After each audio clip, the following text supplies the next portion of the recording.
What if you could totally change your life? Not by changing your job or your city or anything on the outside, but just by changing what's going on in your head.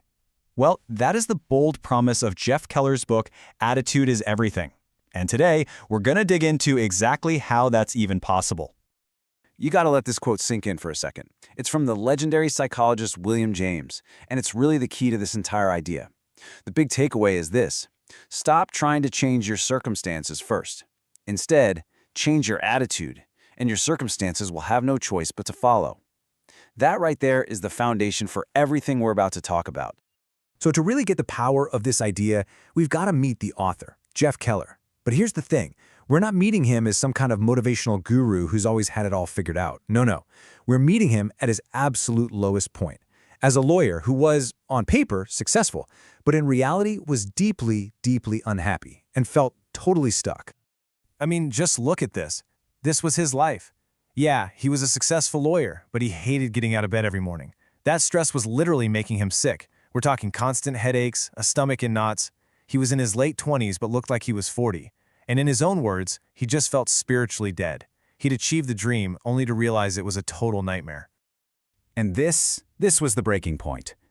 Picture it. It's 1985. He's 30 years old, sitting by himself in his den, and he just says it out loud. It was this desperate cry for help, a demand for something to change.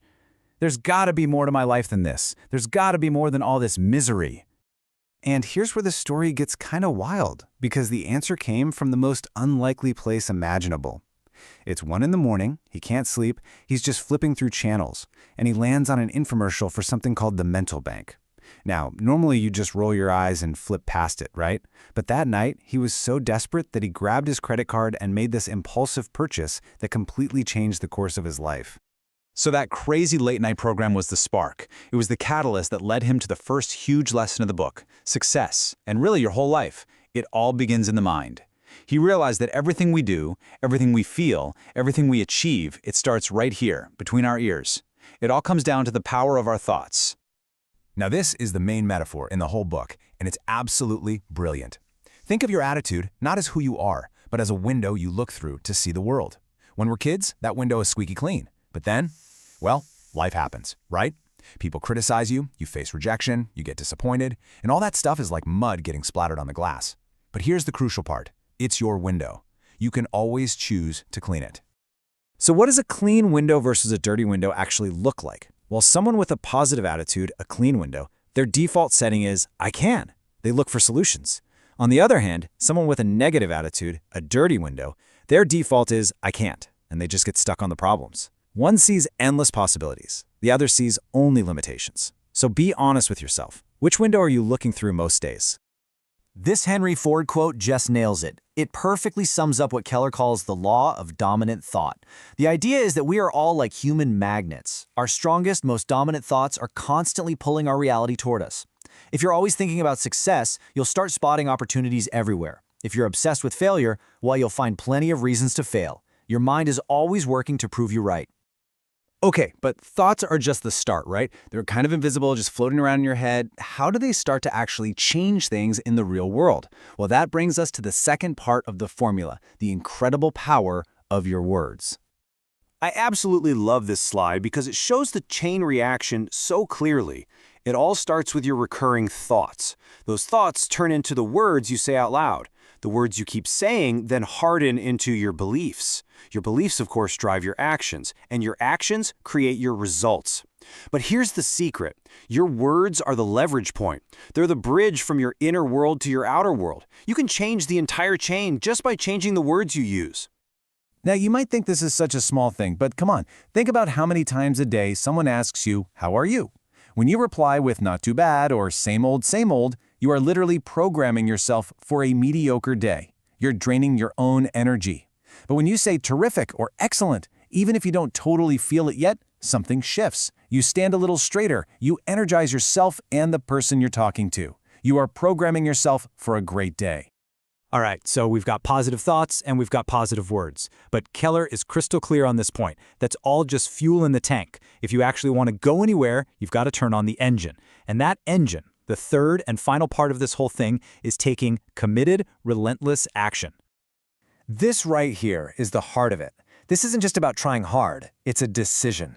It's an attitude that says, look, if this goal takes 5 steps, I'll do the 5 steps. But if it takes 155 steps, then that's what I'll do. It's this unstoppable determination to see it through. No matter how many roadblocks pop up, this is where true persistence comes from. And if you want a perfect example of what whatever it takes looks like, you have to hear this story about a guy named Benjamin Roll. He graduates from law school at 67 years old. To practice law, he has to pass the California bar exam, which is notoriously difficult. He takes it and he fails. So he studies for another 6 months, takes it again, and fails again. He fails a 3rd time, a 4th time, a 5th. He failed the bar exam 13 times. 13. He was 73 years old at this point. I mean, most people would have given up ages ago, but Benjamin Rowe was committed. He signed up and took that exam for the 14th time, and he passed. At 74 years old, he became a lawyer. That is what whatever it takes looks like in real life. So there you have it, the 3 parts: changing your thoughts, changing your words, and taking committed action.